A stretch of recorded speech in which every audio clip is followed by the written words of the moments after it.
De retour après un an, je découvre que ma cabane de montagne est occupée. Ma sœur a rénové ma cuisine sans mon accord, 55 000 €, c'est tout. Ma vengeance fut immédiate. Une semaine, et sa vie est devenue un cauchemar. Les Alpes françaises m'ont toujours donné l'impression de pouvoir respirer à nouveau correctement. Après une année de travail à Shanghai pour une multinationale pharmaceutique, gérant la logistique des essais cliniques sur 3 continents, j'avais désespérément besoin du silence que seule ma cabane de montagne pouvait offrir. L'altitude elle-même était thérapeutique, comme si chaque souffle à 2400 mètres balayait le stress accumulé des conférences téléphoniques à minuit et de la navigation dans des cadres réglementaires étrangers dans une langue que je parlais à peine. J'avais acheté la cabane il y a 3 ans avec l'argent de l'héritage de ma grand-mère. Elle m'avait toujours dit d'investir dans quelque chose qui rendait mon âme heureuse, pas seulement mon compte en banque. La petite structure en bois se trouvait sur un hectare de nature vierge à l'extérieur de Chamonix, entourée de sapins qui passaient du doré à l'automne à squelettique et magnifique en hiver. Cela avait été mon sanctuaire, mon évasion de la routine corporative de la gestion de projets pharmaceutiques. Le trajet depuis Lyon prenait 4 heures, serpentant à travers des cols de montagne qui retenaient encore des plaques de neige bien que nous fussions fin mai. J'avais délibérément planifié mon retour, voulant arriver au moment où les fleurs sauvages commençaient tout juste à éclore et où les sentiers de randonnée étaient accessibles mais pas encore envahis par les touristes d'été. Mon plan était simple, 2 semaines d'isolement total, la lecture de la pile de romans que j'avais expédiée à l'avance, des randonnées jusqu'à ce que mes jambes brûlent, et des repas simples en regardant le coucher de soleil peindre les sommets en orange et rose. Mais lorsque j'ai tourné sur les 3 chemins de terre menant à ma propriété, quelque chose clochait. Le portail était ouvert. Je le gardais toujours fermé à clé, et j'avais la seule clé avec moi à Shanghai. Mon rythme cardiaque s'est accéléré tandis que je montais lentement le chemin de gravier, scannant les arbres à la recherche de tout signe d'intrus ou de dommage. La faune sauvage causait parfois des problèmes en haute altitude, mais les ours n'ouvraient pas les portails. Puis je l'ai vu, un SUV argenté garé à l'emplacement qui aurait dû être vide. Un véhicule que j'ai immédiatement reconnu car j'avais aidé à payer la compte 2 ans auparavant, lorsque ma sœur cadette, Clara, avait supplié de l'aide après sa 3e entreprise ratée. L'estomac noué, je me suis arrêté à côté, ma voiture de location paraissant soudain trop petite et inadéquate à côté de son véhicule rutilant. Je suis resté assise au volant un long moment, essayant de comprendre ce que je voyais. Clara vivait à Grenoble dans un appartement dont j'étais également au courant, car elle se plaignait fréquemment du loyer. Elle n'avait aucune raison d'être ici, aucune permission d'être ici. Je ne lui avais pas parlé depuis près de 4 mois, pas depuis notre dernier appel téléphonique qui s'était terminé par une nouvelle demande d'argent, et moi fixant finalement une limite en disant non. La cabane semblait différente à mesure que j'approchais. Les jardinières sous les fenêtres contenaient des plantes fraîches, des géraniums éclatants que je n'avais pas plantés. Le paillasson était neuf, un motif joyeux qui jurait avec l'esthétique rustique que j'avais soigneusement maintenue. Mes mains tremblaient légèrement tandis que je sortais ma clé, mais avant que je ne puisse l'insérer dans la serrure, la porte s'est ouverte à la volée. Clara se tenait là, vêtue d'un legging de yoga et d'un pull trop grand, tenant une tasse à café que je reconnaissais comme faisant partie du service que je gardais dans la cabane. Ses cheveux blonds étaient tirés en chignon négligé, et elle m'a souri comme si tout cela était parfaitement normal, comme si elle avait tout à fait le droit de se tenir sur le pas de ma porte. Sophie. Oh mon Dieu, tu es revenue plus tôt. Je pensais que tu ne venais pas avant juin. Elle s'est écartée, me faisant signe d'entrer dans ma propre propriété. Entre. Entre. Tu dois être épuisé par le trajet. Je suis passé devant elle, mon corps se déplaçant sur pilote automatique tandis que mon cerveau luttait pour rattraper la situation. Le salon semblait majoritairement le même, mais il y avait des changements subtils. Un plaid différent sur le canapé. Des magazines auxquels je n'étais pas abonné sur la table basse. Des photos encadrées sur la cheminée que je n'avais jamais placées là, y compris plusieurs de Clara avec des gens que je ne reconnaissais pas. « Qu'est-ce que tu fais ici ?» ai-je réussi à demander, posant mon sac par terre. Ma voix semblait étrange, trop calme pour ce que je ressentais. « Oh, eh bien, je suis resté ici pendant un moment. Les choses se sont compliquées avec la situation de l'appartement, et je me suis souvenu que tu étais à l'étranger, et cela semblait idiot que cet endroit reste vide alors que j'avais besoin d'un endroit tranquille pour faire le point. » dit-elle nonchalamment, comme si emprunter la retraite en montagne de quelqu'un pendant des mois était parfaitement raisonnable entre sœurs. « Ça ne te dérange pas, n'est-ce pas ? J'en ai pris grand soin. Avant que je ne puisse répondre, avant même que je ne puisse commencer à articuler le sentiment de violation que je ressentais, elle a continué à parler, me tirant vers la cuisine avec un enthousiasme qui me donnait la chair de poule. En fait, je suis tellement contente que tu sois là, parce que je veux te montrer quelque chose. J'ai fait un petit projet de rénovation. La cuisine était tellement démodée, Sophie. Je veux dire, ces armoires dataient pratiquement des années 80, et les plans de travail étaient juste tristes. Alors, je l'ai fait rénover. Elle est magnifique maintenant. Elle a ouvert la porte de la cuisine avec une pirouette, comme une présentatrice de jeux télévisés révélant un prix. J'ai cessé de respirer. Ma cuisine avait disparu. Les chaudes armoires en pin que j'avais moi-même rénovées, passant 3 week-ends à décaper et à reteindre soigneusement le bois, avaient été remplacées par des unités modernes d'un blanc éclatant. Les plans de travail en bois de boucher pour lesquels j'avais économisé pendant des mois étaient maintenant en quartz gris froid. L'évier de ferme vintage que j'avais trouvé dans une vente immobilière avait disparu, remplacé par une cuve encastrée épurée. Même le carrelage de la crédence avait été changé. Les carreaux portugais peints à la main que j'avais rapportés d'une conférence à Lisbonne étaient maintenant remplacés par des carreaux de métro blanc génériques. N'est-ce pas magnifique? Clara rayonnait, passant sa main sur le quartz. Cela n'a coûté que 50 000 €. Une telle affaire. Honnêtement, l'entrepreneur a dit que cela coûterait normalement 65 000 €, mais il m'a fait une réduction parce que je l'ai laissé utiliser les photos pour son portfolio. Le chiffre m'a frappé comme un coup physique. 50 000 €. J'ai ouvert la bouche, puis je l'ai refermée, incapable de former des mots. Ma vision s'est brouillée sur les bords, et j'ai dû agripper le chambranle de la porte pour me stabiliser. 50 000, ai-je répété lentement. Où as-tu trouvé 50 000 €, Clara? Elle a agité la main de manière désinvolte, se dirigeant déjà vers la nouvelle machine à café sur le comptoir, un autre appareil coûteux que je n'avais pas acheté. Oh, ne t'inquiète pas pour ça pour l'instant. Laisse-moi te faire un cappuccino. Cette machine est incroyable. Elle a coûté 2 000 €, mais le mousseur à lait est digne d'un café professionnel. Clara. Ma voix était plus tranchante maintenant, coupant son bavardage joyeux. Où as-tu trouvé l'argent? Elle s'est tournée vers moi, et pour la première fois, quelque chose a vacillé sur son expression. De la culpabilité, peut-être, ou du calcul. C'était difficile à dire avec Clara. Elle avait toujours été douée pour réarranger ses traits pour montrer ce qu'elle pensait que les gens voulaient voir. J'ai utilisé tes cartes de crédit, dit-elle finalement, comme si elle avouait avoir emprunté une tasse de sucre.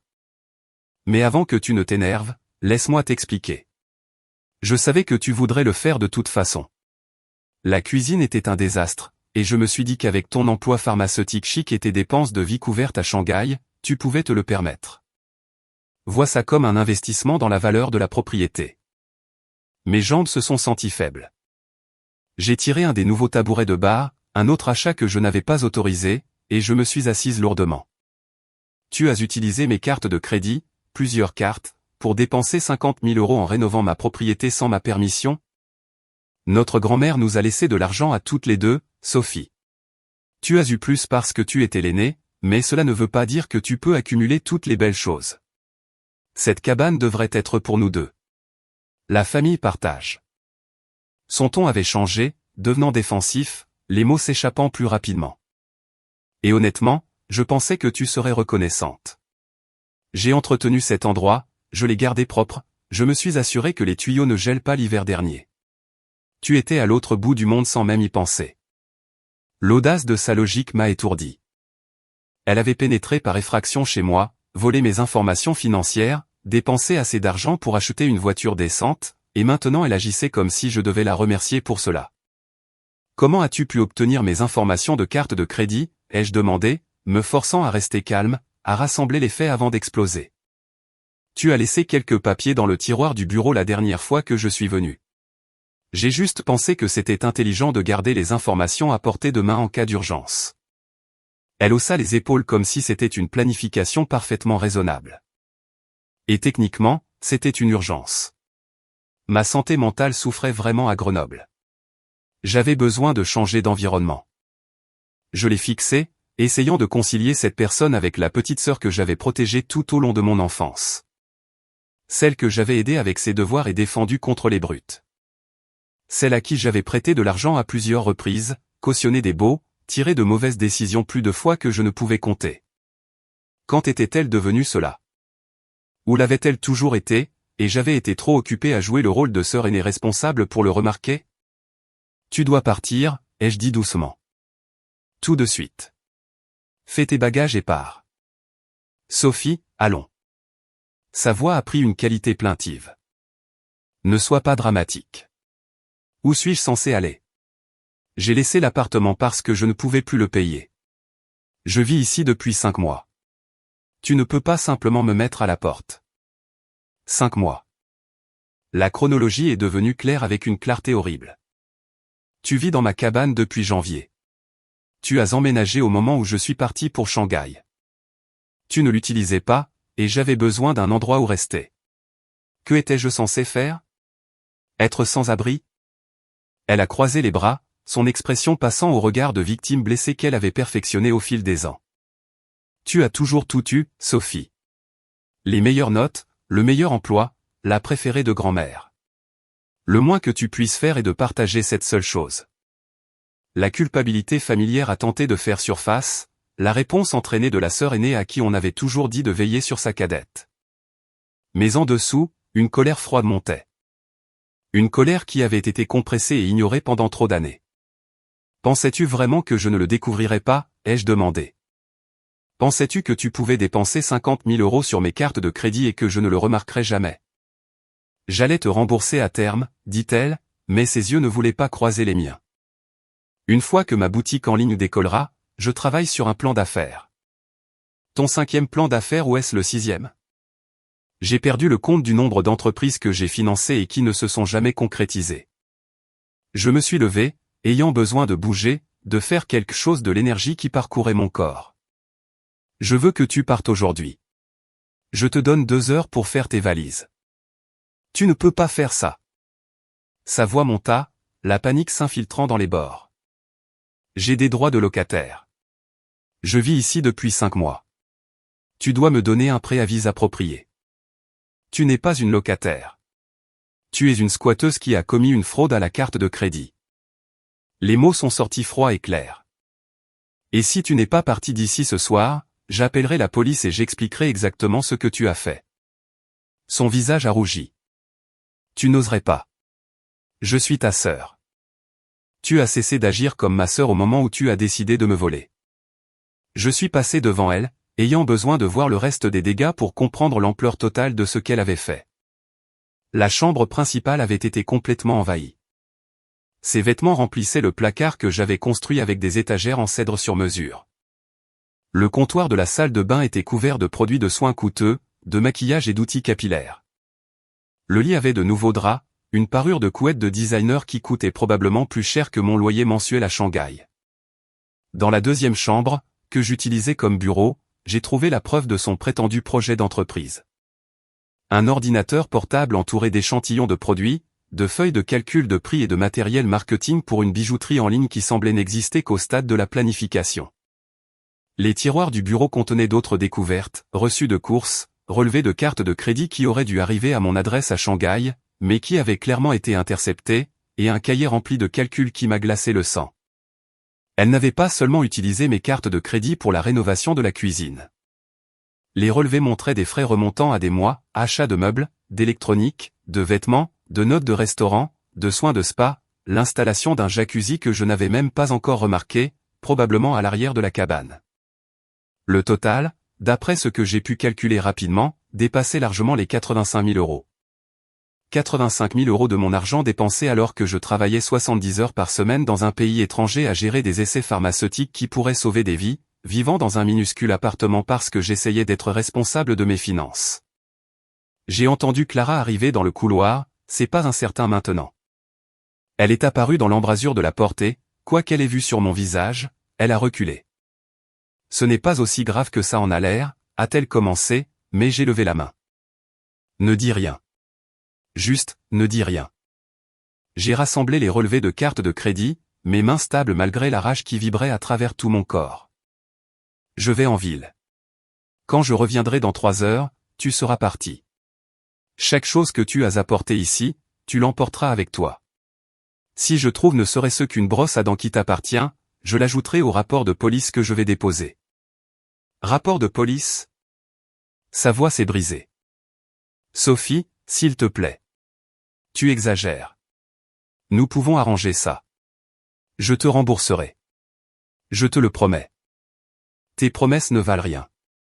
Je suis passé devant elle à nouveau, attrapant mon sac dans le salon. 3 heures, Clara, et je veux la clé de la maison que tu as faite. Je n'ai pas d'autre clé. Le mensonge était automatique, mais ses yeux l'ont trahi. Très bien, alors je changerai les serrures. Ajoute ça à ta note.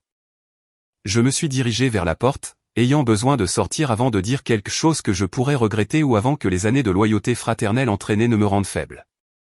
Où vas-tu? A-t-elle crié derrière moi.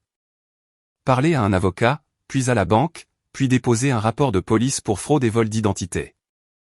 Je me suis retourné pour la regarder une dernière fois. Tu voulais savoir pourquoi j'obtenais toujours tout? C'est parce que j'ai travaillé pour cela. Je l'ai gagné. Je ne l'ai pas volé à des gens qui m'aimaient. J'ai dévalé la montagne trop vite, mes mains serrant le volant jusqu'à ce que mes jointures me fassent mal. La ville de Chamonix était animée par les premiers touristes de la saison, mais j'ai à peine remarqué la foule en trouvant un parking et en me dirigeant vers le premier cabinet d'avocats que j'ai pu trouver. La réceptionniste a jeté un coup d'œil à mon visage et m'a obtenu une consultation immédiate avec une associée. Maître Delphine Leclerc était une femme d'une 50aine d'années avec des yeux vifs et une manière efficace. Elle a écouté mon histoire sans m'interrompre, prenant des notes sur un bloc-notes. Quand j'ai fini, elle s'est penchée en arrière et m'a étudié. Vous avez un dossier solide pour porter plainte, dit-elle. Vol d'identité, fraude, utilisation non autorisée de carte de crédit. Le montant impliqué fait que cela relève du crime. Mais je dois vous demander, êtes-vous préparé à ce que cela signifie? C'est votre sœur. Cela n'affectera pas seulement elle. Cela affectera toute votre famille. Je m'en fiche, l'intensité des mots m'a surprise. J'ai passé toute ma vie à la protéger des conséquences. Regardez où cela m'a mené. Maître Leclerc a hoché lentement la tête. Alors, voici ce que nous devons faire. Premièrement, documentez tout. Chaque frais, chaque changement non autorisé à votre propriété. Avez-vous des caméras de sécurité à la cabane? J'ai eu un sursaut de mémoire. Oui, je les ai installées avant de partir pour Shanghai. Elles sont activées par le mouvement et téléchargent sur le cloud. J'avais complètement oublié avec tout ce qui se passait. Parfait. Accédez à ces enregistrements. Nous devons établir qu'elle est entrée dans la propriété sans permission et qu'elle a pris vos informations financières sans autorisation. Ensuite, nous aurons besoin de déclarations des entrepreneurs qui ont effectué les travaux, prouvant qu'elle s'est présentée comme la propriétaire ou comme ayant l'autorité pour effectuer ces changements. Maître Leclerc tapait déjà des notes sur son ordinateur. Je vous recommande également d'obtenir une ordonnance de restriction. Si elle y a vécu pendant 5 mois, elle pourrait causer des problèmes lorsque vous tenterez de la déloger. Nous avons passé l'heure suivante à examiner les détails, à déposer les documents initiaux et à créer une chronologie des événements. Maître Leclerc m'a présenté à un collègue spécialisé dans la fraude financière. Ensemble, ils ont élaboré une stratégie à la fois approfondie et impitoyable. Au moment où j'ai quitté le cabinet d'avocat, il était tard dans l'après-midi. Je me suis arrêté à la banque pour geler mes cartes de crédit, déposer des rapports de fraude et commencer le processus de contestation des frais. La banquière, une femme sympathique nommée Isabelle, m'a guidé à travers chaque étape et a promis de signaler mes comptes pour toute activité suspecte. Je vois cela plus souvent que vous ne le pensez, m'a-t-elle dit doucement. Des membres de la famille qui se croient autorisés à accéder. C'est toujours le plus difficile quand c'est quelqu'un en qui vous aviez confiance. Mon dernier arrêt fut le commissariat. L'officier qui a pris mon rapport était professionnel, mais clairement mal à l'aise avec la dynamique familiale. Il m'a assuré qu'ils enquêteraient, que les preuves que je rassemblais seraient cruciales et que je ne devais pas hésiter à appeler si Clara devenait menaçante ou refusait de partir. Lorsque je suis finalement remonté en voiture, le soleil se couchait derrière les sommets, peignant tout en nuances d'orange et de violet. Cela aurait dû être magnifique. Cela aurait dû être l'accueil paisible que j'avais imaginé pendant le long vol depuis Shanghai. Au lieu de cela, c'était comme conduire vers une confrontation que j'aurais dû avoir il y a des années. Le SUV argenté était parti quand je suis arrivé. La cabane était silencieuse et vide. Le nouveau paillasson me narguait en quelque sorte dans la lumière déclinante. Je suis resté assise dans ma voiture pendant un long moment, rassemblant mon courage avant d'entrer finalement pour voir quels dégâts ma sœur avait laissés derrière elle. La cabane semblait violée tandis que j'y marchais pièce par pièce. Clara était effectivement partie, mais son départ avait été mesquin plutôt qu'excuse. Dans la cuisine, les portes des armoires pendaient ouvertes, révélant qu'elle avait pris la moitié de la vaisselle, y compris des pièces d'un service peint à la main que ma grand-mère m'avait donné. La coûteuse machine à café était partie. De même que le nouveau grille-pain, le mixeur et la plupart des ustensiles de cuisine haut de gamme qu'elle avait apparemment achetés avec mon argent. Il manquait au salon les plaids, les oreillers décoratifs et un tapis tissé à la main qui avait été un cadeau d'un collègue au Pérou. Elle avait dévissé les ampoules des lampes, laissant les luminaires inutiles.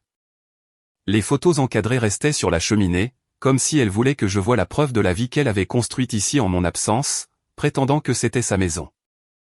Dans la chambre principale, les draps coûteux avaient disparu, dévêtus du lit et emportés avec la plupart des cintres du placard. Elle avait laissé un désordre de papier de soie et de sacs de course, preuve de sa frénésie de dépenses éparpillées sur le sol comme des accusations. Les portes de l'armoire de la salle de bain étaient ouvertes, montrant des étagères vides où se trouvaient des centaines d'euros de produits, mais le bureau était le pire. Elle avait pris l'ordinateur portable, bien sûr, mais elle avait également vidé les fichiers du bureau, y compris des documents personnels que j'y avais stockés. Certificat de naissance, copie de passeport, déclaration d'impôt. Mon estomac s'est tordu en réalisant qu'elle avait encore plus de mes informations que je ne l'avais pensé initialement. Le cahier avec ses calculs avait également disparu, probablement parce qu'il contenait des preuves de sa fraude. J'ai trouvé son message d'adieu sur le miroir de la salle de bain écrit au rouge à lèvres. Tu as toujours été égoïste. Le mot est resté là, rouge et maculé, déformé dans ma vision tandis que les larmes venaient enfin. Non pas des larmes de tristesse, mais d'une rage si pure qu'elle brûlait. J'ai attrapé une serviette et j'ai frotté le miroir jusqu'à ce que le rouge à lèvres disparaisse et que mon reflet me fixe, hagard et échevelé par le voyage et la colère. Mon téléphone a vibré. Un SMS d'un numéro inconnu. J'espère que tu es heureuse. Tu viens de rendre ta propre sœur SDF. Maman serait tellement déçue de toi.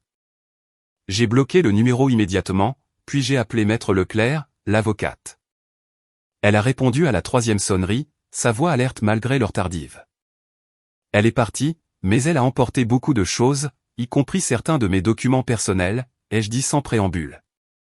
Certificat de naissance, déclaration d'impôt, des choses qu'elle pourrait utiliser pour ouvrir plus de comptes à mon nom. Déposer un rapport de police supplémentaire ce soir. Documenter ce qui manque, et geler votre crédit immédiatement auprès des 3 bureaux.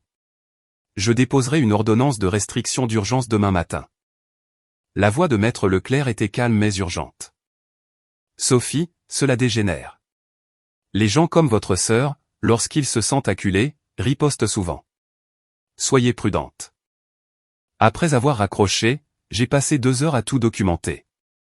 J'ai pris des photos de chaque pièce, de chaque espace vide où quelque chose avait été, de chaque petit dommage.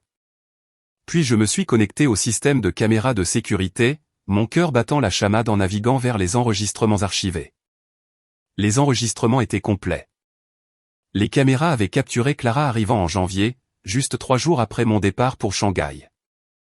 La séquence montrait qu'elle utilisait une clé pour entrer, ce qui signifiait qu'elle avait fait une copie à un moment donné lors de sa précédente visite. Au cours des semaines suivantes, les caméras ont capturé des camions de livraison, des véhicules d'entrepreneurs, des livraisons de meubles. Un clip montrait Clara au téléphone, gesticulant de manière animée devant la cuisine tandis qu'un homme en tenue de travail prenait des notes. Mais la séquence la plus accablante était celle d'une journée de mars. La caméra du bureau avait capturé Clara fouillant mon bureau, trouvant mes cartes de crédit et mes documents financiers. Elle les avait photographiés avec son téléphone, prenant plusieurs photos pour s'assurer d'avoir tous les numéros et codes de sécurité. L'horodatage et son visage clair dans le cadre étaient la preuve parfaite de la préméditation. J'ai tout téléchargé, sauvegardé dans 3 emplacements distincts et envoyé des copies à Maître Leclerc. Puis je me suis finalement autorisé à m'effondrer sur le canapé que Clara n'avait au moins pas emporté et à regarder le plafond tandis que mon esprit courait à travers les possibilités. L'argent était une chose. 85 000 € était catastrophique, mais je pouvais potentiellement en récupérer une partie grâce aux réclamations de fraude et à l'assurance. Mon crédit pouvait être réparé, mes documents remplacés, les serrures changées, mais la violation de confiance, la trahison calculée par quelqu'un que j'avais aimé et protégé toute ma vie, ce dommage-là semblait irréparable. Mon téléphone a sonné. Maman. J'ai fixé l'écran, débattant si je devais répondre.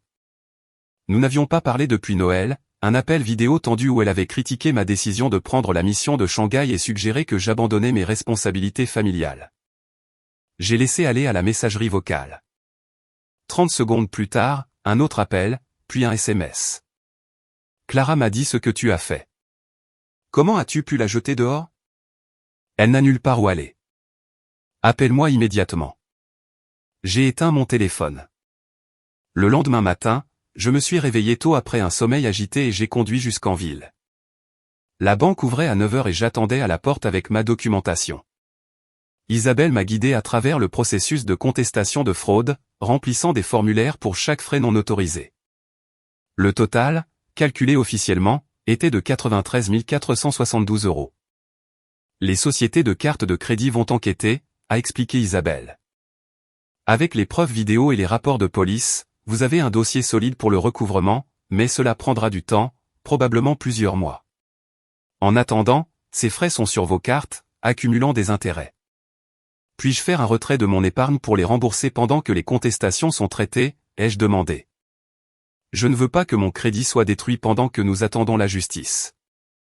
Vous le pouvez, mais je ne recommanderais pas d'épuiser votre fonds d'urgence. Voyons ce que l'enquête révèle d'abord. Elle a hésité, puis a ajouté doucement. Je sais que c'est difficile, mais vous faites ce qu'il faut. Les gens comme votre sœur comptent sur leurs victimes étant trop coupables ou trop fatiguées pour riposter. Au commissariat, l'inspecteur Moreau a pris mon rapport supplémentaire et examiné les séquences de sécurité que j'avais apportées sur une clé USB. Il était plus jeune que ce à quoi je m'attendais, probablement au début de la trentaine, avec un sérieux qui inspirait confiance. C'est une excellente preuve, dit-il, regardant la séquence de Clara photographiant mes cartes de crédit. Préméditation claire. Combiné aux montants impliqués, nous examinons de multiples chefs d'accusation criminels, vol d'identité, fraude, possiblement faux si elle a signé votre nom sur des contrats avec les entrepreneurs. Combien de temps avant que des accusations ne soient déposées, ai-je demandé. Je vais présenter cela au procureur cette semaine. Compte tenu des preuves, je m'attends à ce qu'ils avancent rapidement. Il a marqué une pause, m'étudiant. Mais je dois vous prévenir, les affaires familiales se compliquent. Il y aura des pressions sur vous pour abandonner les charges. Êtes-vous préparé à cela? J'ai croisé son regard fermement. Je suis plus préparé que je ne l'ai jamais été pour quoi que ce soit. L'inspecteur Moreau a hoché la tête. Bien, car d'après ce que je vois ici, votre sœur a probablement fait cela avant. Les gens ne commencent pas avec 93 000 € de fraude. Ils y arrivent progressivement. A-t-elle déjà eu accès à vos informations auparavant? La question m'a figé. Elle a demandé à emprunter de l'argent plusieurs fois au fil des ans. J'ai cautionné un bail pour elle une fois, il y a environ 5 ans, et elle est restée dans mon appartement à Lyon pendant quelques mois il y a 3 ans lorsqu'elle était entre deux logements. Je suggère de tirer votre rapport de crédit remontant à plusieurs années, dit-il prudemment. Cherchez tout ce qui est inhabituel, des comptes que vous ne reconnaissez pas, des enquêtes que vous n'avez pas autorisées. S'il y a un schéma, cela renforce notre dossier. J'ai quitté le commissariat avec un sentiment croissant d'appréhension et j'ai conduit jusqu'à un café avec une connexion Internet fiable. Utilisant mon ordinateur portable, j'ai tiré des rapports de crédit complets des 3 bureaux. Ce que j'ai trouvé m'a rendu physiquement malade. 3 cartes de crédit que je n'avais pas ouvertes, tout actuellement à découvert. Un prêt personnel datant de 2 ans pour 15 000 € que je n'avais jamais demandé. De multiples demandes de renseignements sur mon crédit de diverses institutions financières. La fraude n'avait pas commencé avec la cabane. Elle durait depuis des années, assez petite pour que je ne la remarque pas, assez étalée pour qu'aucun incident ne déclenche d'alarme. Le dommage total, y compris les dépenses de la cabane, dépassait 125 000 €. J'ai immédiatement appelé Maître Leclerc. Elle a répondu avec son efficacité caractéristique, mais j'ai entendu sa brusque inspiration lorsque j'ai expliqué ce que j'avais trouvé. Cela change tout, dit-elle. Ce n'est pas un manquement ponctuel au jugement. C'est une exploitation financière systématique. Je vais recommander que nous poursuivions cela à la fois au pénal et au civil. Vous devez la poursuivre pour recouvrement des fonds et nous devons nous assurer que les accusations criminelles reflètent l'étendue totale de sa fraude. Elle n'a pas d'argent, ai-je dit, engourdi. C'est pourquoi elle n'arrêtait pas de me voler. À quoi bon poursuivre quelqu'un qui n'a rien? 2 raisons, répondit maître Leclerc. Premièrement, les jugements légaux n'expirent pas, si elle retrouve jamais de l'argent, vous pouvez percevoir. Deuxièmement, cela crée une trace écrite qui vous protège. Si elle essaie de prétendre que vous lui avez donné la permission ou que c'était un arrangement familial, nous aurons des documents judiciaires prouvant le contraire. J'ai passé le reste de la journée au café à téléphoner, à remplir des formulaires, à documenter les réclamations pour fraude. Chaque institution avait des exigences différentes, des délais différents. Certaines étaient sympathiques. D'autres me traitaient comme si j'essayais de les escroquer en contestant des frais légitimes. Au moment où le soleil commençait à se coucher, j'avais parlé à 14 personnes différentes dans cette institution financière, et ma tête me lançait d'une migraine. Mon téléphone, que j'avais rallumé, était inondé de messages, 11 de maman, chacun plus frénétique et accusateur que le précédent. 5 de Clara, alternant entre implorer le pardon et menacer de ruiner ma réputation. 3 d'une tante à qui je parlais à peine, me faisant la leçon sur la loyauté familiale. 2 de cousins qui avaient apparemment maintenant des opinions sur ma relation avec Clara. Un seul message offrait du soutien. Ma meilleure amie de l'école doctorale, Héloïse, qui vivait à Nantes et à qui j'avais envoyé un SMS plus tôt à propos de la situation. C'est insensé. Viens nous voir et éloigne-toi de ce gâchis. Ou je peux venir là-bas. Tu ne devrais pas être seul en ce moment. J'ai répondu par SMS. Je ne peux pas encore partir. Trop de choses à gérer. Mais merci. Sa réponse fut immédiate. Je suis sérieuse. Je peux travailler à distance pendant une semaine. Je réserve un vol maintenant. Tu as besoin de quelqu'un dans ton coin. Je voulais lui dire de ne pas venir. Que je pouvais gérer cela seul, comme je gérais tout seul. Mais la vérité était que j'avais désespérément besoin d'une alliée. Quelqu'un qui n'allait pas trouver d'excuses pour Clara ni me dire que j'exagérais. D'accord, j'ai tapé. Merci. Ce soir-là, de retour à la cabane, j'ai finalement écouté les messages vocaux de maman. Ils passaient de l'inquiétude à la colère à la manipulation au fil de la journée. Sophie, chérie, appelle-moi s'il te plaît. Clara est dévastée. Elle a fait une erreur, mais c'est la famille. Je ne comprends pas pourquoi tu es si cruel à ce sujet. Elle essayait juste d'aider à rendre la cabane plus agréable. Tu sais à quel point les choses ont été dures pour elle. Elle a toujours lutté et tu as toujours eu la vie facile. Est-il vraiment nécessaire d'impliquer des avocats? Ton père aurait honte de la façon dont tu traites ta sœur. La famille est censée pardonner. Bien. Ne me rappelle pas. Mais ne viens pas pleurer auprès de moi quand tu réaliseras que tu as détruit ta relation avec ta seule sœur pour de l'argent. Le dernier message datait du début de la soirée. La voix de maman était froide. Clara m'a dit que tu essayais de la faire arrêter. Si tu vas jusqu'au bout, ne prends pas la peine de venir à Noël. Je n'aurai personne dans ma maison qui trahirait sa propre famille comme ça. J'ai sauvegardé tous les messages vocaux, les ajoutant à mon dossier de documentation. Maître Leclerc m'avait dit de tout garder, que les menaces et les messages manipulateurs pourraient être pertinents si Clara intensifiait la situation. Puis j'ai appelé la sœur de ma grand-mère, tante Hélène, qui avait 91 ans et vivait dans une maison de retraite à Grenoble. Elle avait toujours été ma parente préférée, à l'esprit vif et sans sentimentalisme d'une manière que le reste de la famille trouvait inconfortable, mais que je trouvais rafraîchissante. Sophie, ma chérie, a-t-elle répondu chaleureusement. J'ai entendu parler de la situation avec Clara. Ta mère m'a appelé hier pour essayer de me faire te raisonner. Qu'est-ce que tu lui as dit, ai-je demandé, lasse. Je lui ai dit que tu fais preuve de plus de bon sens que quiconque dans cette famille depuis des années. Sa voix était ferme. Ta sœur est une voleuse. Ta mère est une facilitatrice, et tu te défends enfin. Il était temps. Un soulagement m'a submergé si fortement que j'ai dû m'asseoir. Tout le monde pense que je suis horrible. Tout le monde est mal à l'aise avec les conflits et préférerait te faire pression pour que tu sois une victime plutôt que de faire face au fait que Clara a un problème. Tante Hélène a soupiré. Ta grand-mère s'en inquiétait. Tu sais, elle m'a dit avant de mourir qu'elle craignait que Clara n'apprenne jamais à se débrouiller seule parce que tout le monde continuait de la rattraper quand elle tombait. Elle nous a laissé de l'argent à toutes les deux dans son testament. Je savais que ta grand-mère savait que ça arriverait. C'est pourquoi elle t'a laissé plus et a mis des conditions à ton héritage. Elle te faisait confiance pour être responsable. Il y a eu une pause. Sophie, je veux que tu saches quelque chose. Quand ta grand-mère a acheté cette cabane avec toi, elle m'a dit qu'elle te donnait des racines, un endroit qui était à toi, où tu pourrais toujours revenir. Ne laisse pas Clara te l'enlever. Nous avons parlé pendant une autre heure et au moment où nous avons raccroché, je me suis senti plus ancré que je ne l'avais été depuis mon retour de Shanghai. Tante Hélène a promis de faire tampon entre ma mère et moi et de faire clairement savoir qu'elle soutenait entièrement mes décisions. Héloïse est arrivée 2 jours plus tard, faisant irruption dans la cabane avec son énergie caractéristique. 2 valises, un sac de course et une bouteille de whisky coûteux. D'accord, a-t-elle annoncé, posant tout. Je suis là pour fournir un soutien moral, une planification stratégique et d'excellents repas. Aussi, j'ai apporté de l'alcool parce que tu en as l'air d'en avoir besoin.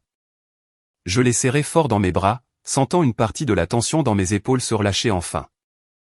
Héloïse avait été ma colocataire à l'école doctorale lorsque j'obtenais mon diplôme en sciences pharmaceutiques.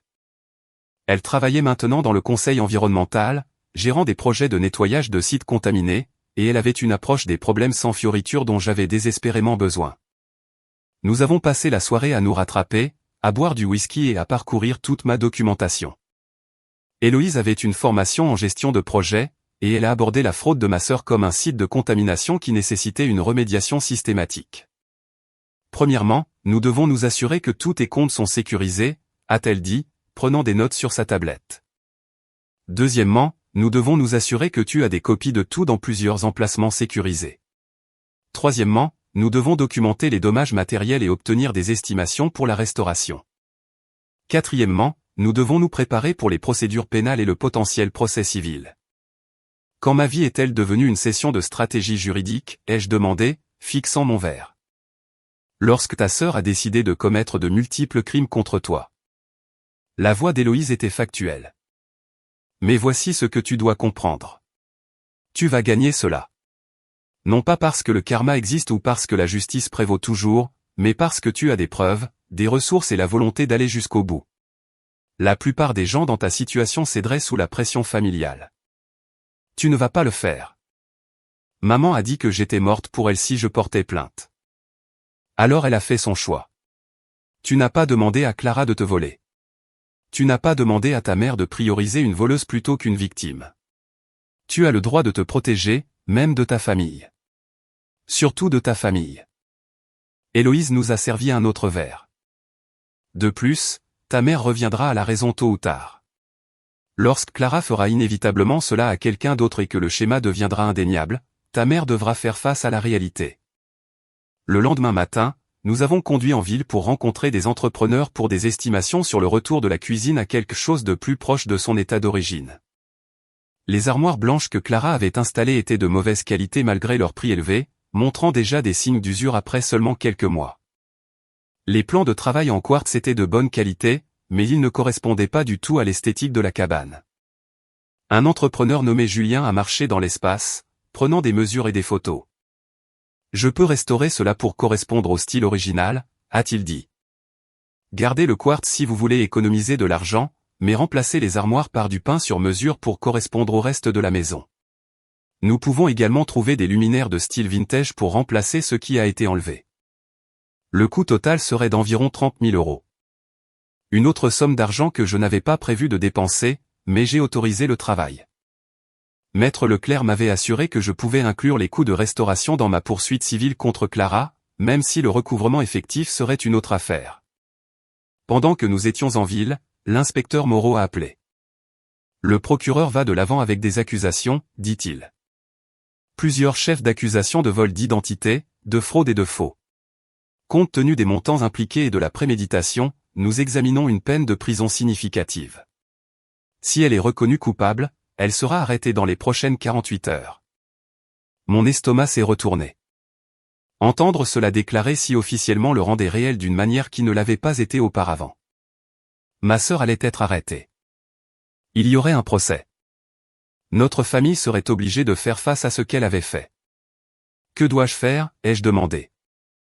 Rester disponible pour le témoignage le moment venu, et rester en sécurité. Assurez-vous que votre sécurité est à jour.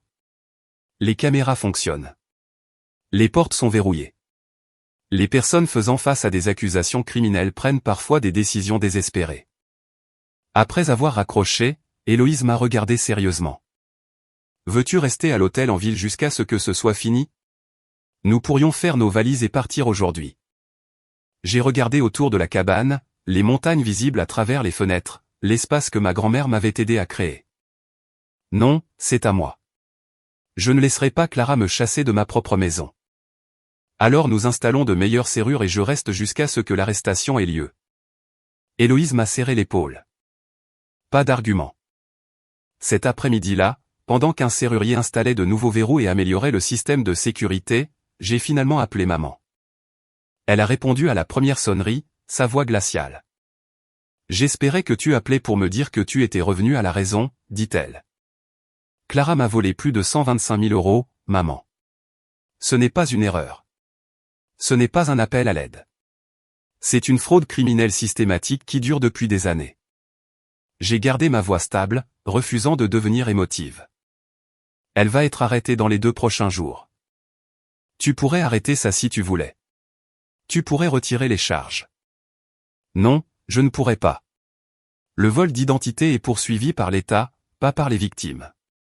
Et même si je pouvais retirer les charges, je ne le ferais pas. Elle doit faire face aux conséquences pour une fois dans sa vie. C'est ta sœur. La voix de maman s'est brisée. Comment peux-tu faire ça à la famille? Elle l'a fait à la famille la première, maman. Elle m'a volé. Elle a violé ma confiance. Elle a commis des crimes contre moi. Et au lieu d'être horrifié par ce qu'elle a fait, tu essaies de faire de moi la méchante pour m'être protégé. J'ai pris une respiration. Je t'aime, mais si tu ne peux pas me soutenir dans cela, alors nous n'avons rien de plus à nous dire pour l'instant.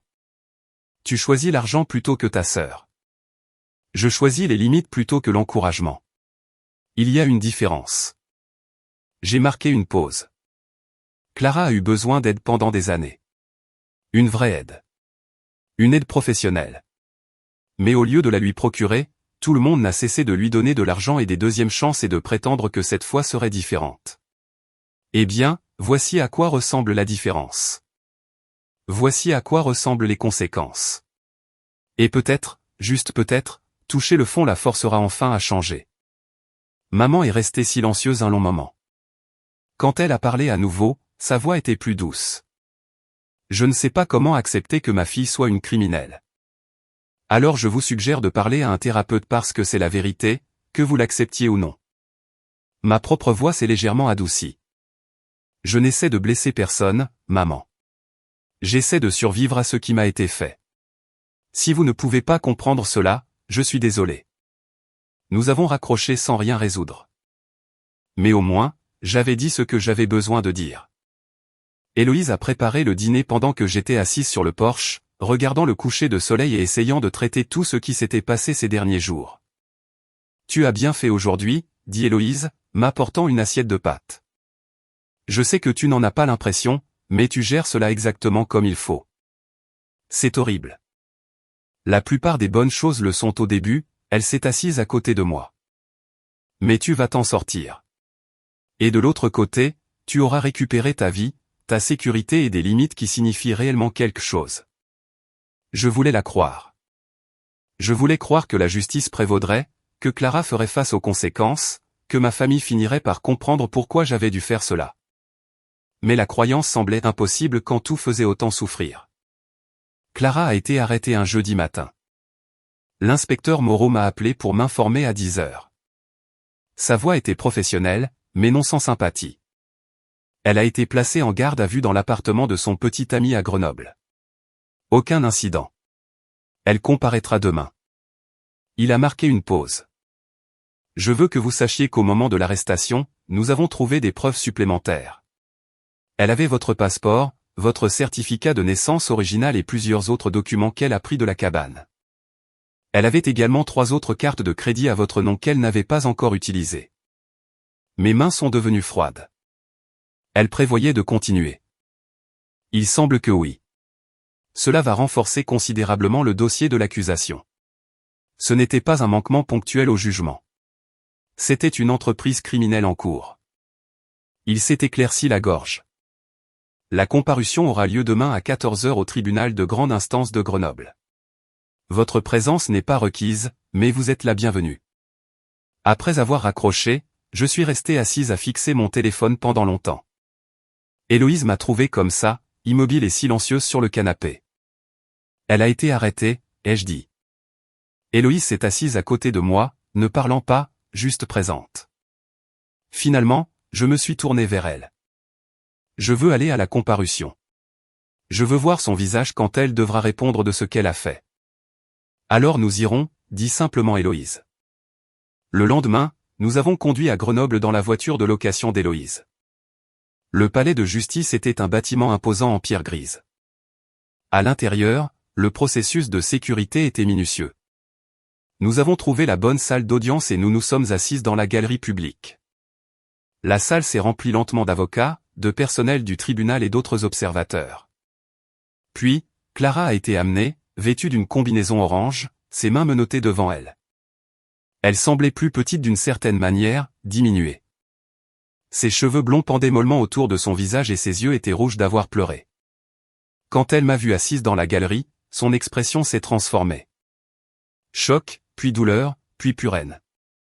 Elle a dit quelque chose à l'avocat commis d'office à côté d'elle, gesticulant dans ma direction. L'avocat a secoué la tête, lui parlant doucement. La comparution a été rapide et procédurale. Les accusations ont été lues, 3 chefs de vol d'identité, 6 chefs de fraude, 2 chefs de faux. Chaque chef d'accusation entraînait une peine de prison potentielle. La caution a été fixée à 75 000 €, un montant que je savais que Clara ne pouvait absolument pas payer. Comment la défendresse plaide-t-elle, a demandé le juge. Non coupable, votre honneur, a dit l'avocat commis d'office. Le juge a fixé une date d'audience préliminaire pour 3 semaines plus tard et a renvoyé Clara en détention jusqu'à ce que la caution puisse être déposée. Alors qu'elle était emmenée, Clara s'est tournée pour me regarder à nouveau. Cette fois, des larmes coulaient sur son visage, et elle a murmuré quelque chose qui ressemblait à « s'il te plaît ». J'ai détourné le regard. À l'extérieur du palais de justice, mon téléphone a immédiatement vibré avec un appel de maman. J'ai refusé, puis un SMS. J'étais à la comparution. Je t'ai vu là-bas. Comment as-tu pu rester assise là et regarder ta sœur souffrir comme ça? Donc, maman avait été là aussi. Quelque part où je ne l'avais pas remarqué. Le fait que nous ayons été dans la même pièce, regardant toutes les deux l'humiliation publique de Clara et ne nous étant même pas reconnus, ressemblait à une autre fin. Héloïse nous a ramenés à Chamonix en silence, me laissant traiter l'événement. Lorsque nous sommes arrivés à la cabane, j'ai trouvé une lettre scotchée à la porte d'entrée. Mon nom sur l'enveloppe dans l'écriture de Clara. Mon premier instinct fut de la jeter, mais Héloïse m'a arrêté. Lis-la d'abord. Tu pourrais en avoir besoin comme preuve. Je l'ai ouverte soigneusement, et la lettre à l'intérieur était de 4 pages d'écriture à peine lisible et désespérée. Sophie, tu as détruit ma vie. Je suis en prison à cause de toi. Maman est dévastée. Tout le monde dans la famille me blâme parce que tu les as convaincus que je suis une sorte de monstre. Mais tu connais la vérité. Tu sais que je n'ai fait cela que parce que j'étais désespéré. Parce que j'avais besoin d'aide et que tu n'étais jamais là pour moi. Tu étais toujours trop occupé par ta carrière fantaisiste et ta vie parfaite pour te soucier de ce que je traversais. Oui, j'ai utilisé tes cartes de crédit. Oui, j'ai rénové la cuisine. Mais je l'ai fait pour améliorer ta propriété. Je l'ai fait pour rendre ta cabane plus agréable et au lieu d'être reconnaissante, tu me fais arrêter comme une criminelle ordinaire. Je suis désolé d'avoir pris quelques documents. Je n'allais rien en faire. Je voulais juste me sentir en sécurité, avoir un plan de secours au cas où les choses iraient mal à nouveau. Tu n'as aucune idée de ce que c'est que de vivre avec une anxiété financière constante tout en regardant ta sœur vivre une vie de luxe. Je ne suis pas la méchante ici. C'est toi. C'est toi qui as refusé d'aider la famille. C'est toi qui as choisi l'argent plutôt que l'amour. C'est toi qui devras vivre avec les conséquences de m'avoir mise en prison. Je ne te pardonnerai jamais pour cela. Jamais. La lettre continuait, cyclant entre blâme, manipulation et aperçus occasionnels de ce qui aurait pu être une douleur authentique. Mais nulle part dans ces 4 pages il n'y avait d'excuses réelles. Nulle part elle ne prenait de réelles responsabilités pour ce qu'elle avait fait. J'ai tendu la lettre à Héloïse, qui la lut avec une expression de plus en plus sombre. Elle le croit vraiment, dit Héloïse finalement.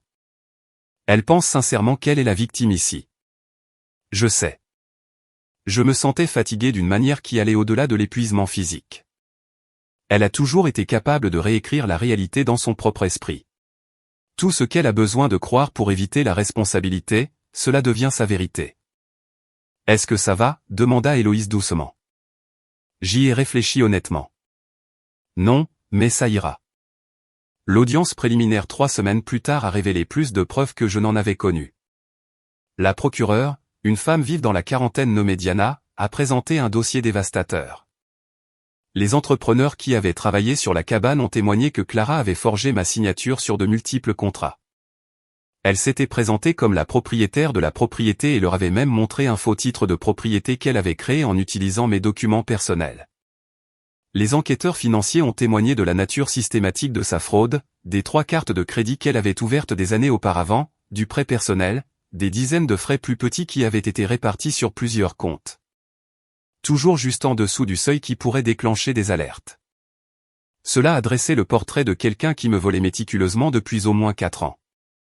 J'ai témoigné de l'avoir trouvée dans la cabane, de la découverte des rénovations, du moment où j'ai réalisé l'étendue totale de la trahison.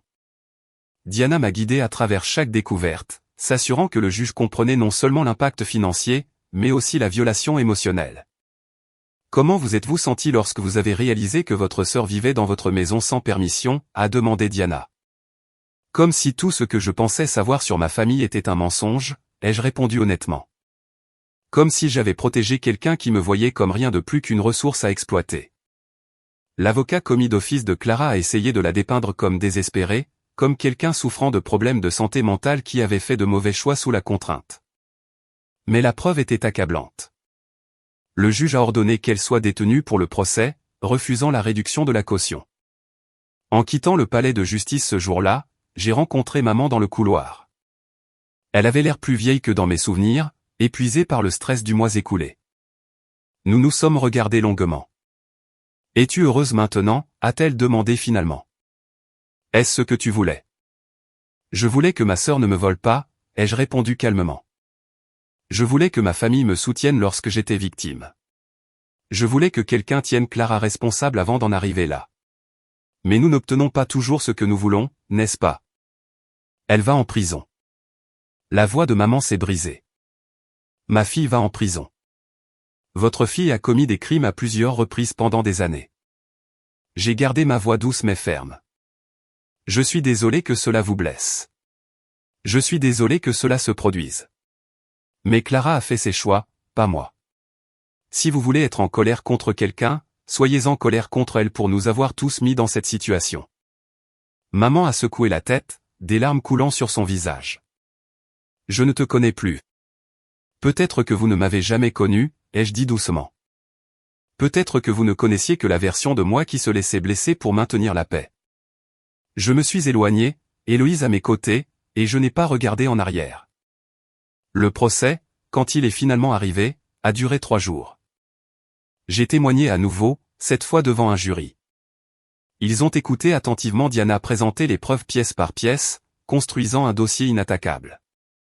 La séquence de sécurité de Clara photographiant mes cartes de crédit, les signatures falsifiées, le schéma systématique de vol sur des années, mon témoignage sur l'impact sur mes finances, mon crédit, mon sentiment de sécurité. Clara a témoigné pour sa propre défense, et c'était douloureux à regarder. Elle a pleuré. Elle s'est excusée finalement, disant qu'elle savait que ce qu'elle avait fait était mal, mais qu'elle était désespérée. Elle s'est dépeinte comme quelqu'un qui avait fait de terribles erreurs par besoin, pas par malice. Mais le contre-interrogatoire de Diana fut minutieux. Elle a guidé Clara à travers chaque mensonge, chaque manipulation, chaque vol calculé. À la fin, même l'avocat commis d'office de Clara semblait vaincu. Le jury a délibéré pendant moins de 4 heures, coupable de tous les chefs d'accusation. L'audience de détermination de la peine a eu lieu 2 semaines plus tard. Je me suis assise dans la salle d'audience, la même où tout avait commencé des mois plus tôt, et j'ai regardé le juge examiner le dossier. Clara se tenait à la table de la défense, sa combinaison orange remplacée par des vêtements civils mal ajustés fournis par son avocat. Elle semblait plus mince, son visage émacié et pâle sous les lumières fluorescentes. Diana a présenté une recommandation de peine, 8 ans de prison, suivie d'une probation et d'une restitution obligatoire. La défense a plaidé pour la clémence, citant l'absence d'antécédents criminels de Clara, ses prétendus problèmes de santé mentale et ses obligations familiales. Le juge a demandé si je voulais faire une déclaration d'impact sur la victime. Je me suis levé, mes jambes stables malgré l'adrénaline qui parcourait mon système, et j'ai fait face à ma sœur directement. Clara et moi avons grandi ensemble, ai-je commencé. Je l'ai protégée dans la cour de récréation.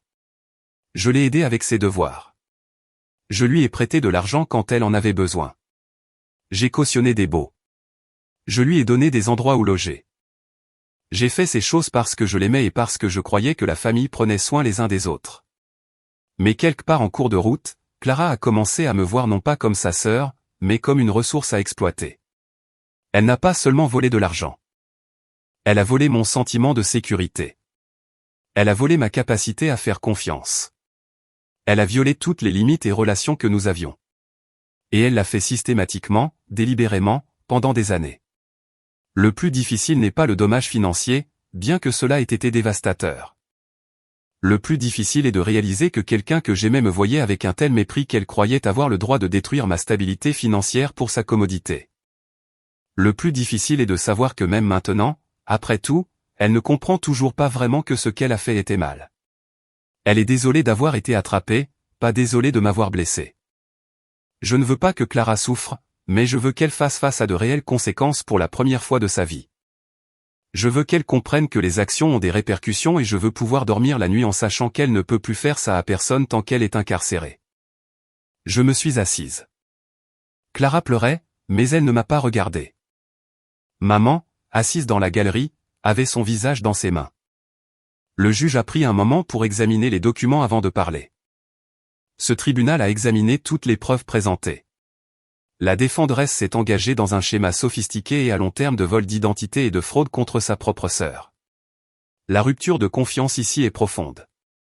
Le dommage financier est étendu, et le manque de remords véritable est préoccupant. Clara, vous êtes condamnée à 6 ans de détention au centre pénitentiaire, suivi de 5 ans de probation surveillée. Il vous est ordonné de payer une restitution complète d'un montant de 132 472 € plus les intérêts. Vous devrez également suivre des conseils en santé mentale et des cours de littératie financière comme condition de votre éventuelle libération. Le marteau du juge s'est abattu avec finalité. Clara a laissé échapper un sanglot étouffé tandis que l'huissier s'avançait pour la ramener en détention. Alors qu'elle était emmenée, elle s'est tournée pour me regarder une dernière fois. Son visage était un mélange de dévastation et de colère, des larmes coulant sur ses joues, le mascara laissant des traînées sombres. Sa bouche a formé des mots que je n'ai pas pu entendre, mais la haine dans ses yeux était indéniable. Je n'ai ressenti que du soulagement. À l'extérieur du palais de justice, maman m'a approché une dernière fois. Elle semblait brisée, vieillie au-delà de ses années par le stress du procès et de son issue. 6 ans, a-t-elle murmuré. Mon bébé va en prison pour 6 ans. Votre bébé a commis des crimes qui justifiaient une décennie, ai-je répondu doucement. Elle a eu une peine relativement légère compte tenu de tout ce qu'elle a fait. Je ne te pardonnerai jamais pour ça. La voix de maman était creuse. Tu m'as pris ma fille. Elle s'est elle-même enlevée de vous lorsqu'elle a choisi de commettre des crimes. J'ai juste refusé d'être sa victime plus longtemps. J'ai marqué une pause, sentant quelque chose en moi se stabiliser finalement. J'espère qu'un jour vous pourrez voir cela. J'espère qu'un jour vous pourrez comprendre que se protéger n'est pas une trahison. Mais si vous ne le pouvez pas, je l'accepte. Je suis en paix avec mes choix. Je me suis éloigné d'elle, du palais de justice, de ce chapitre de ma vie. Héloïse m'attendait près de la voiture, ayant pris l'avion à nouveau pour la détermination de la peine. Elle m'a serré fort. C'est fini, dit-elle. C'est fini, ai-je acquiescé. Au lendemain du procès, la vie de Clara s'est effondrée au-delà de l'incarcération. Son petit ami l'a quittée dans la semaine suivant sa condamnation. Les amis qui avaient cru sa version des événements l'ont abandonnée une fois que la vérité complète est devenue publique. Elle a perdu le petit public en ligne qu'elle avait construit pour sa prétendue entreprise de bijoux lorsque des blogueurs ont couvert l'histoire de sa condamnation pour fraude. Le récit qu'elle avait construit d'être une entrepreneure en difficulté victimisée par une sœur cruelle s'est effondré sous le poids des documents judiciaires et des preuves vidéo. En prison, elle a fait face à la réalité quotidienne de ses choix sans personne à manipuler, sans carte de crédit à voler, sans argent familial à accéder.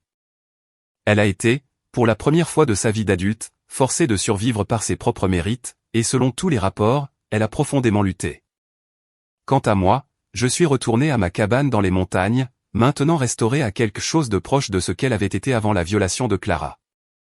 Je me suis assise sur le porche le soir, regardant le coucher de soleil peindre les sommets en nuances d'or et de carmin, et j'ai ressenti quelque chose que je n'avais pas connu depuis des mois. La paix. Ma grand-mère avait eu raison à propos des racines, d'avoir un endroit qui était le mien seul. J'avais lutté pour le garder, payé un prix élevé en relations familiales et en troubles émotionnels. Mais à la fin, j'avais gagné. Non pas parce que je voulais me venger, mais parce que j'avais finalement appris que se protéger n'était pas de l'égoïsme. C'était de la survie.